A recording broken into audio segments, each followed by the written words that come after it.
In today's episode, we're going to drill into where to find inspiration and how to manage and visualize it. Inspiration for makes can come in many forms, such as fashion trends and high fashion, Brands we like and follow, real life shops, influencers, social media, films and TV shows, events, both in real life, and fantastical ones, the changing seasons, fabrics we love, applying new skills, filling necessary gaps in our wardrobe, filling aspirational gaps in our wardrobe, accommodating life and body changes, experimenting or referencing historical fashion.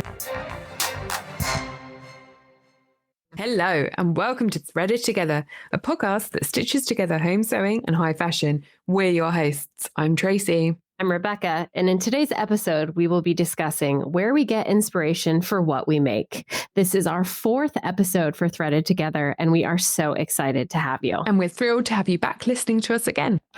And of course, don't forget to find us on social media at Threaded Together Podcast, where you can see what we're working on and keep up with us between podcasts. Just give us a follow.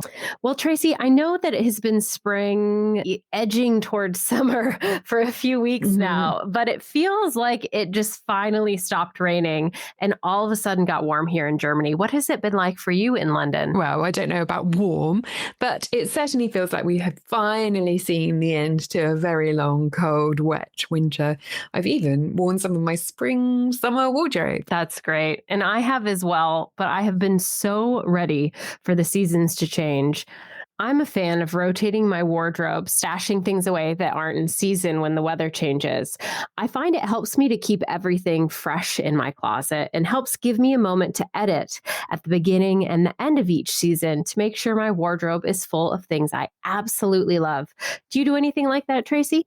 Well, I vacuum pack away my biggest jumpers after winter and my very summery holiday outfits when I'm done holidaying.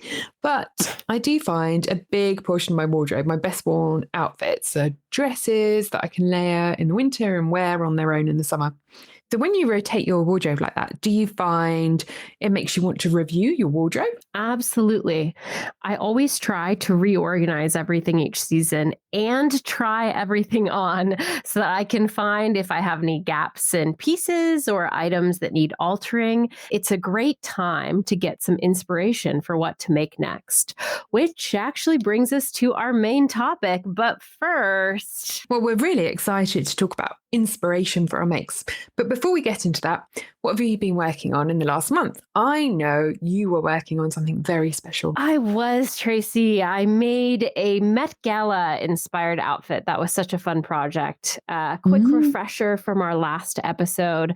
I decided to make a look that could, in theory, be worn to the Met Gala inspired by the influence of Karl Lagerfeld. Unfortunately, I was not invited to the Met Gala this year, but this year, maybe next year. Usually every year after the Met Gala, there are creators on the internet that remake a lot of the Met Gala looks using different materials. And it's a really fun trend. But I decided to preempt that and make my own design. My first bit of inspiration was the event, of course, the Met Gala. But I also referenced some of Lagerfeld's work for Chanel for some creative inspiration. I own the Catwalk collection books for a few designers. I'm not sure if you have any of those, Tracy. No. But it's a series that has a volume for major fashion houses that catalogs all of their runway collections over the years. So there's an amazing Vivienne Westwood one. I have the Chanel, Dior, just to name a few. They're a little bit expensive, about like 60 euros. But if you love a specific designer, it's amazing to see all of the collections and the evolution across the different designers over the years. That's superb. So when I heard Lagerfeld was the inspiration for the Met Gala, I wanted to design and make something that had kind of my design ethos, but also reference some of the things that I loved that he did at Chanel. And in the 90s, Karl Lagerfeld played around with the proportion around the waist a lot. And actually, the first dress I ever made was a reference to one of the 1990 Chanel pieces with a kind of a double skirt. So it was a second skirt over the top of the dress that was a dropped waist. And Ooh. for my design for this use case, I made a boned crochet fingerless glove that stayed up on its own, which was really fun, as well as a hood that I embellished with silk organza flowers, continuing my silk organza obsession. And the main piece was a hand quilted wide leg jumpsuit out of a dead stock metallic tweed. And it has pockets at the front that hit lower on the body and stand out from the garment, giving it a bit of a waist illusion, while the rest of the trousers fit tightly around the waist and billows out into a really wide leg. Wow, that's a lot of information, but I love that example of so many different elements coming together to inspire you to create that look. Thanks, Tracy.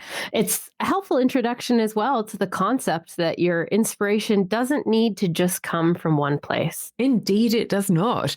So let's start discussing that, how we get inspiration for all of our makes. First off, let's start with why we're doing this episode, Tracy. You and I have called it a fluffy topic, which I love. It sounds soft and cozy, but really it's the motivator behind why we do what we do. It really is. The idea for this specific episode came from the fact that the last month, our work in progress pieces were both inspired by events, one real and one imaginary that we had coming up. I'm going to Ascot this summer, and there's a strict dress code, and it's a great excuse to dress up and wear a hat. And I wanted to make a dress to wear. What stood out to me during the process of your ideation of that dress, Tracy, was that you shared an image of a blogger wearing a dress. You had your gorgeous silks, and of course, you had a clear picture of what you wanted. Those to me are the most exciting makes, but that real life inspiration isn't always there. And without it, it can be challenging to get started with new projects or decide what to tackle next. Agreed. Inspiration is important. It can help you visualize, refine, and define your ideas. Absolutely. So we're going to start with what fashion magazines and social media would dictate we should take our inspiration from, whether or not we agree with that. That's right. While inspiration really is everywhere, we're going to start with fashion trends. Ah, yes, the trend cycle. We love to hate it, don't we, Tracy?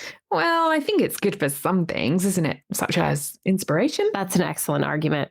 My philosophy has always been that when we're trying to build a wardrobe that fits our personal style, trends should be something that we engage with because they really feel like us and they help us to express who we are, not something that we do because social pressure says we should be doing it and should be wearing it. I love that. And it's so true. I think that when you sew your own garments, you begin to have a different appreciation of the value of clothing, the time and money and skill you have invested into it. And so when I make things, I want them to be something I can wear again and again because they are to my style and not something that I'll look at in a year and think, oh, that's no longer trendy. That's an excellent point, Tracy. And that investment of time and resources might be a big factor in not using a particular trend as inspiration if they don't suit you. So then how much do trends factor into what you are or aren't making, Tracy? And if you are, can you give us an example? Well, I think subconsciously they impact what I want to make. So, for example, I keep being drawn to leopard print, and I've made loads of dresses with big sleeves and gathered layers because I've seen them everywhere. How about you, Rebecca? Leopard print, my favorite neutral. I mean, if a trend really speaks to me, it can absolutely influence what I make. I love the idea of finding a trend that resonates with you and then making it and being able to put your own spin on it to ensure that it's something that will stand the test of time in your wardrobe.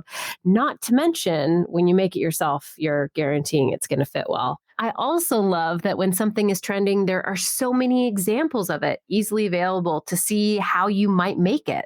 And there are also more likely to be patterns available for different pieces. So an example for me would be the wide leg pant trend that's been going on, or how incredibly trendy crochet pieces still are. I'm loving that and getting so much inspiration from it. That's true. But it's also true that patterns do follow the trends, and those are really another source of influence. Yes, both new patterns and vintage ones are a huge inspiration. I'm definitely inspired by patterns, new and old. And as I see them come up on social media, there's one I really want to make right now, which is the Donny shirt by Friday Pattern Company, because I've already seen so many cool versions and I really like their patterns. They've got the best instructions and they're always a real pleasure to pleasure to sew. That sounds so exciting. What makes this particular shirt pattern special, Tracy? And what are the cool versions that you're discussing? I think it just looks like a really lovely shirt to sew up and a great pattern for hacking to make into dresses with drawstrings or ruffles. And sometimes when you are already set on a pattern and want inspiration on the fabric to sew it up with or which version to go with, social media can be so good for inspiration. I love looking up hashtags for patterns on Instagram to see what versions have been made.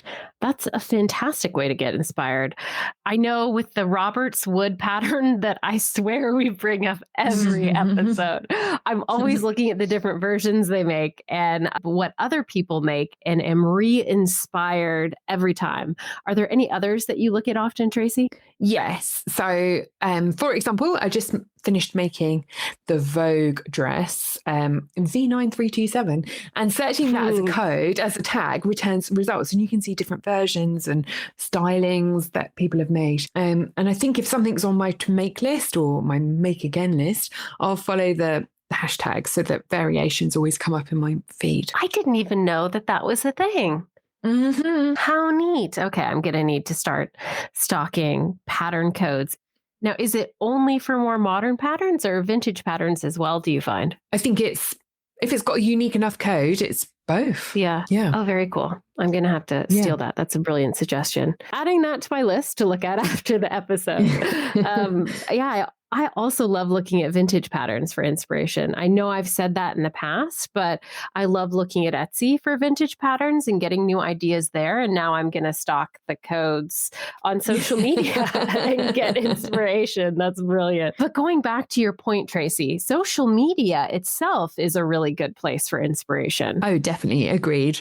I am most definitely guilty of being influenced by influencers on social media. I love that you can follow people whose style that you like, get introduced to new brands and new style, and it can be a real inspiration for mates. Like last summer, one of the influencers I follow wore this incredible white linen dress from Reformation, and it was beautiful, elegant, and really simple. And I was just so inspired by it that I made myself a beautiful white linen dress. And in the heat of the summer last year, it was my absolute go-to wear. That sounds chic and fabulously temperature appropriate. I love to see a photo. We so often think that influencers and content creators can inspire us to buy things, but to your point, they can also be great inspiration for things to make as well. One of my favorite things about the people I follow on social media is that they're real individuals. They all have a unique sense of style and often a realistic figure like we do, which I love. What are your favorite things about using social media for inspiration, Tracy? I just love that you can essentially curate your own feed, which is like your own magazine of looks and stylings that resonate with you. And Tracy, who are some of your favorite influencers or content creators to follow and why? Well, I follow lots and lots. My two favorites, like non-sewing accounts whose style I really like, and they've introduced me to some really great brands that wouldn't be on my radar otherwise, are probably the London Chatter and Rosie Londoner. But then I also follow lots of sewing influencers too. But the same question to you, Rebecca. I'll jump back quickly to an earlier point of yours to answer, Tracy. I'm currently making a crochet sweater that I immediately started to make the second I saw it on her handle is B Jones Style on Instagram. She's a big vintage clothing wearer, and her style is so unique and phenomenal. I follow a lot of content creators who wear a lot of vintage clothing because I find that it's just endlessly inspiring. And the other big thing for me is unique styling, which gives me inspiration for so many different things to make. Two women that come to mind are Amanda from London Girl in NYC is absolutely iconic in the way she does her styling. Mackenzie Godso makes her own clothing. She has like single-handedly made me think about actually like wearing bloomers, which I think is pretty phenomenal. And of course, like slip into style. Ellie is just an absolute style icon. So there are so many different creators I love to follow, and we can link them all in the show notes.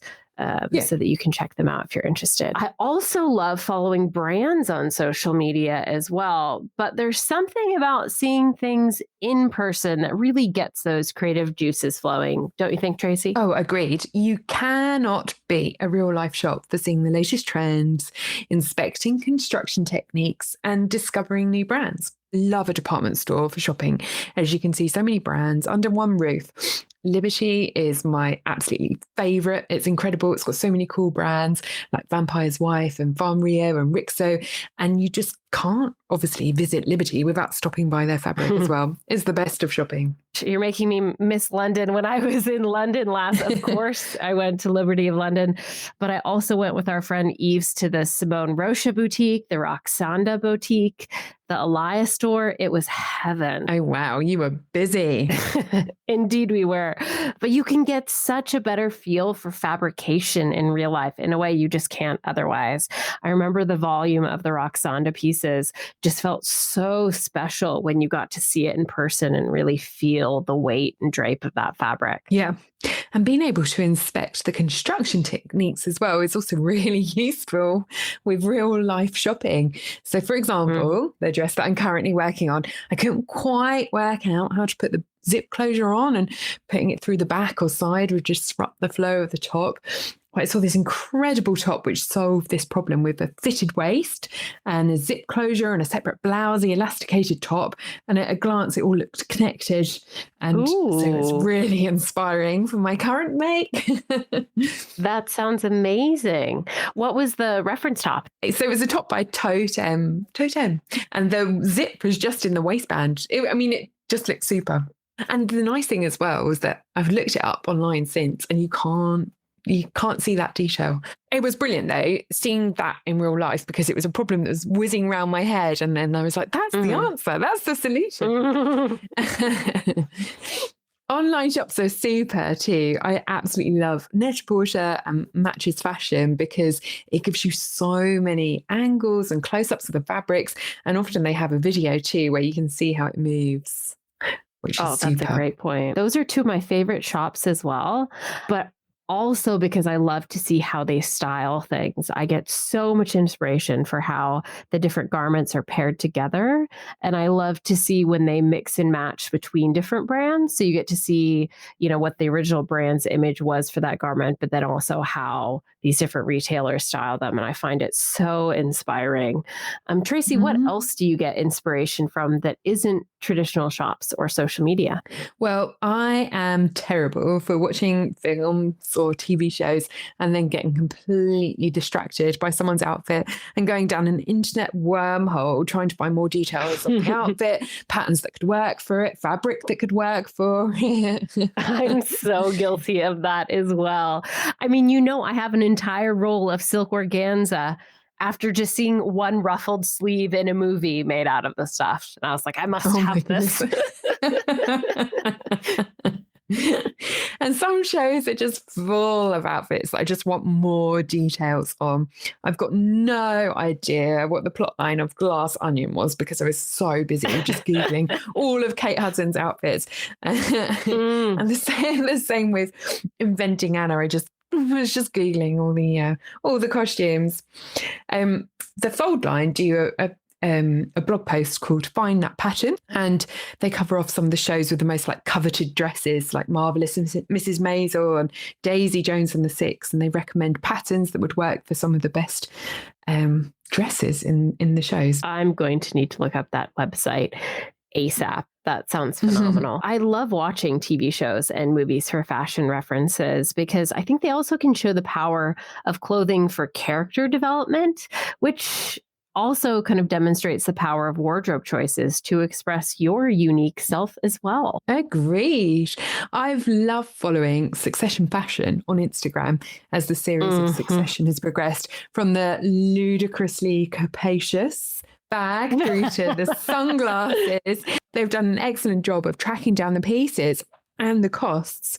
And it just adds more depth to the character when you understand the choices made by the costume department. Oh, that's amazing. I have to admit, I have looked into their costume design as well, especially the Naomi Pierce character in Succession and her Mhm. Proenza Schooler filled wardrobe. It's so incredible, especially the most recent season. No spoilers, but she just looks so chic and I love everything. And there was another show a little while ago, the Queen's Gambit, where they actually Mm. had a virtual exhibition of some of the outfits from that. And there was a virtual exhibition as well for The Crown. And I just wish Oh. every single show did that. But we'll link that in show notes because it was just incredible. Yeah, I'd love to see that. That sounds amazing. Another thing that I was watching that's not quite as a traditional of a reference is a sci-fi movie called Tenant. It's on Netflix. And while the movie was set in the future, the clothing was fairly current. However, without giving away any spoilers, the costume designer used fabrications and techniques that are not really used in real life to indicate, let's say, that characters were out of place. And I had so much fun watching it and guessing, not only guessing the significance of the choices, but I also found the imagination that went into those choices was so interesting, especially in kind of some of their men's tailoring choices, and made some notes to try out some of those techniques in my future makes. Oh, now I have to go and watch that movie and also make some notes. It's a good one. Now, I have to ask Tracy, how do you feel about period pieces for inspiration? I'm thinking of the phenomenon of Bridgerton and the Regency wear resurgence that seemed to happen afterwards. Do you watch Bridgerton? And if so, do you find that inspiring? I have watched Bridgerton, but I can't say that I've directly taken inspiration from it for the dresses that I want to make. But I guess maybe if I had a good ball to attend. Yes, we all need a good ball to attend. Which brings us to events, and we love a good event. So, Tracy, why don't you tell us about the most recent event that's been motivating your makes lately? Well, I'm still working through my toile on that, which is my ascot dress, as I mentioned earlier. But I promise I'll share more on that in the next episode. But events definitely motivate your makes, whether it's a special birthday dress or a black tie event or a wedding. They can really make you want to step up the makes. Absolutely. So one of my most laboured over dresses was for my birthday a couple of years ago. Several toiles to get the perfect fit, a black viscose jacquard, princess seam bodice, gourd skirt, horsehair hem, fully lined. I think it was something like 42 pieces in total. And then COVID scuppered my plans and I had to cancel my party. Oh no! But have you gotten a chance to wear it yet? I have worn it. Party for you. Okay. Just for that dress. It sounds so incredible. Yeah, it did get an outing. It wasn't quite the grand outing that I wanted for it, but it's been worn. We talked earlier about how the Met Gala inspired your make. What other events inspire you, Rebecca? Well, I'm a bit of a homebody, but I love a vacation as an inspiration because it's an opportunity to kind of tackle function, the climate, but also a bit of fantasy, building up a backstory behind an outfit. Ooh, and have you made anything specifically for a holiday that you can share? So last year, my husband and I did an Alps driving tour in the middle of July, which ended up being during a heat wave. So I needed something comfortable for me to sit in for a long period of time, but also sweat absorbent and fashionable, which sounds like a whole lot of conflicting requirements. But the solution was a 1940s step-in lingerie inspired piece made out of upcycled vintage hand towels. So it looked a little bit like a romper, but had full bust support and was, again, made out of towels. So it felt amazing on a hot summer day. That sounds amazing. Definitely the comfortable solution to a road trip in a heat wave. One day I'll make myself a swimsuit ahead of a holiday. That's the plan. Oh, that's always on my list as well, but yet to happen. But changing seasons are definitely a point of inspiration. Rebecca, how do you find the seasons change? How do they influence what you're inspired to make? Let's see. So I'm very temperature nature and comfort driven in what I make. So I'm always trying to make the perfect wardrobe of summer rompers and winter jumpsuits that are bright and colorful, just all in one and done every year. And what about you, Tracy? Well, seasons absolutely inspire me. But in the winter months, I just want to be snuggly and warm, and I'm drawn to making jogging bottoms and hooded tops and coats, lots and lots of coats. Some may say, well, probably my husband, too many coats. But then when the sun shines, I just want flowing dresses.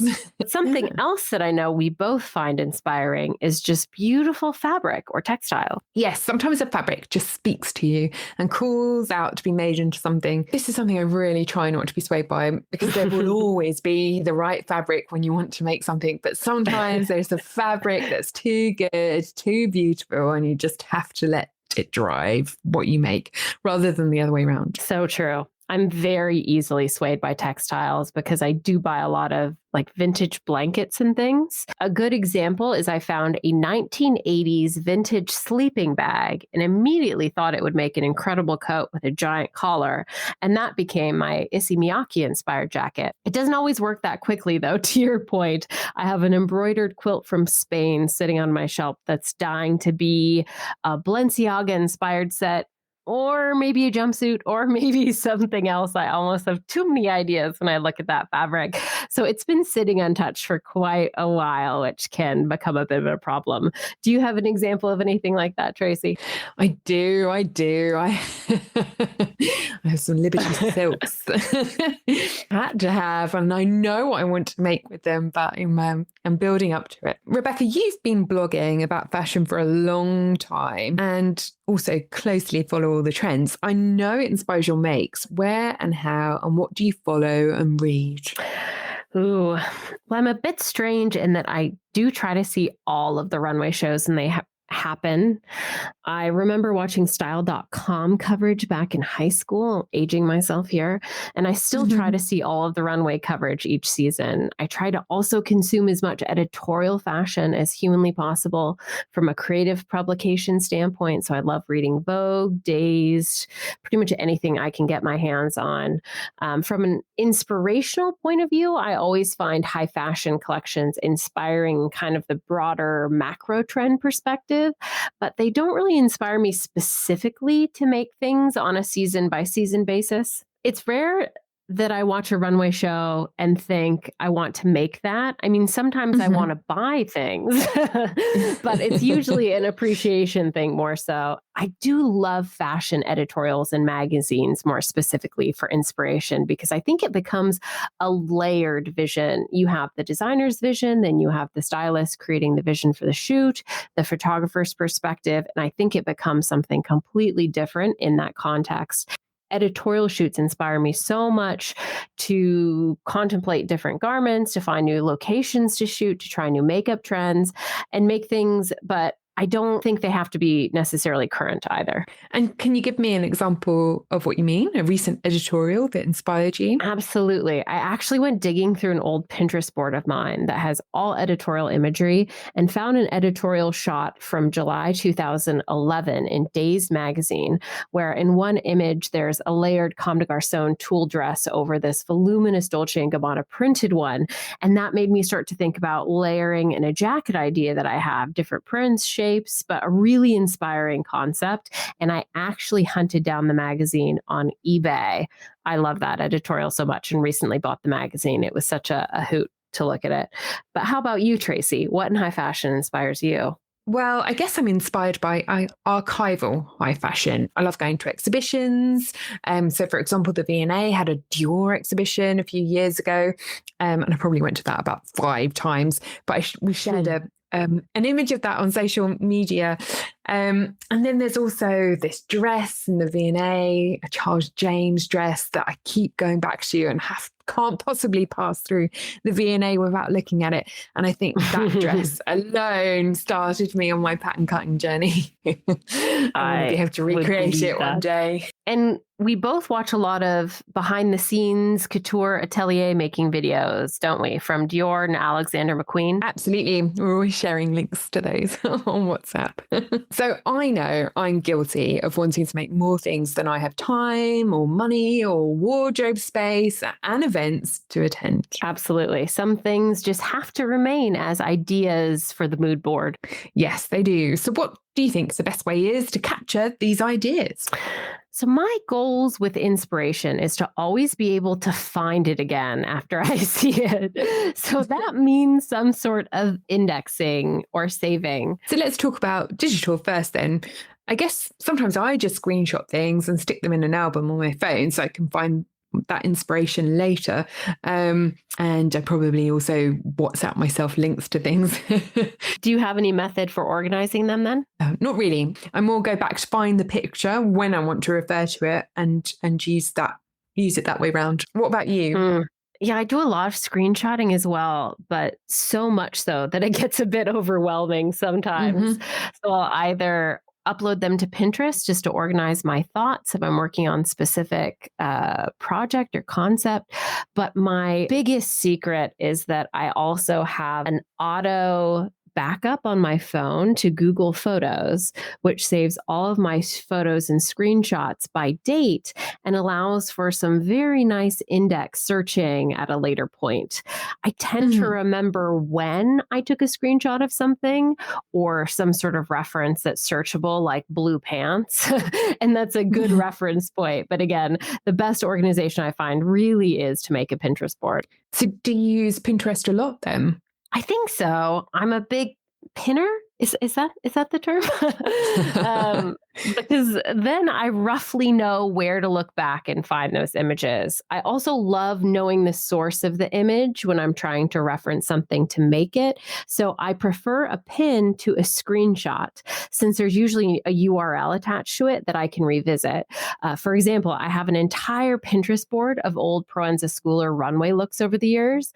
I love them all, but I'm always forgetting which collection they're from. So having the links is really helpful to help me hop back in and click on it to go to like Vogue Runway where I pinned it from to see like, oh yes, that was from this collection or this one. Oh, wow. That's a really good use of Pinterest. And what about physical cataloging or saving ideas? Do you use a physical mood board as well? I do have a physical cork board, which has some of my inspiration on it, but I try to only keep active inspirational images on it, something I'm currently working on. It's really more fabric swatches and sketches of mine.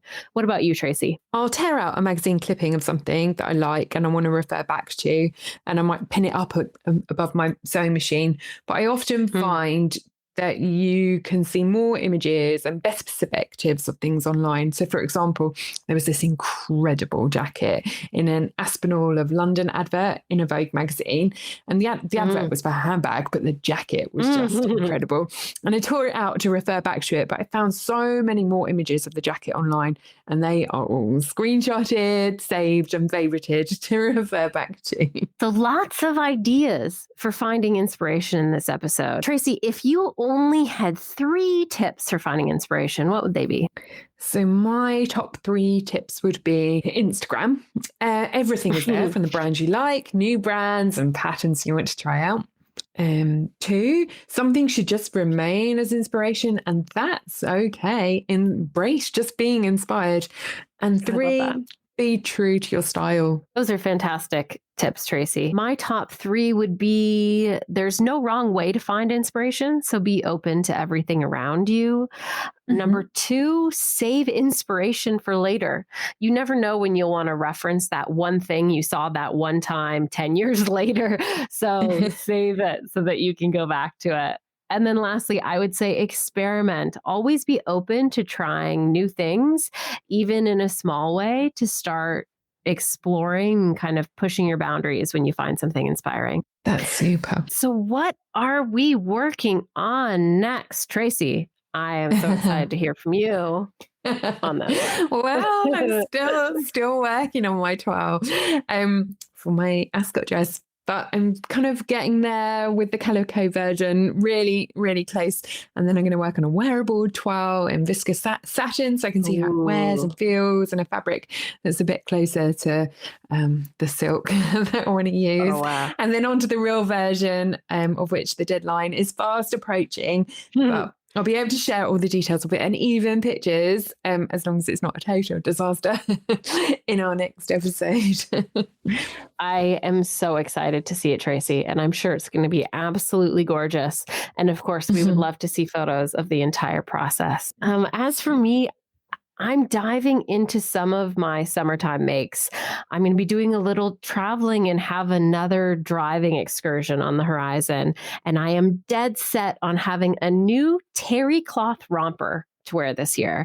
Very like Sean Connery and James Bond. There's this like blue terry cloth romper that he's wearing that's just so iconic. And that's what I will be up to in the next month. So I'm excited to make that. I tried to get my husband to wear a matching to wear one as well. Work in progress. We'll see if I can finish mine in time for. And speaking of next month, our next topic is going to be... Well, we will be discussing hems, curved hems, rolled hems, pin hems, deep hems, all the hems and hemming techniques. All of the hems. And if you have any questions before our next episode about hemming, feel free to leave us a comment on social media. In the meantime, I'm Tracy. And I'm Rebecca. And this has been the Threaded Together podcast. See you next time. See you next time. Looking forward to our next episode in a month. Make sure you give us a thumbs up on Apple Podcast or follow us on Spotify. You can find more details on what we discussed today in the show notes below. And for more behind the scenes and regular updates, you can find us on all social channels at Threaded Together Podcast.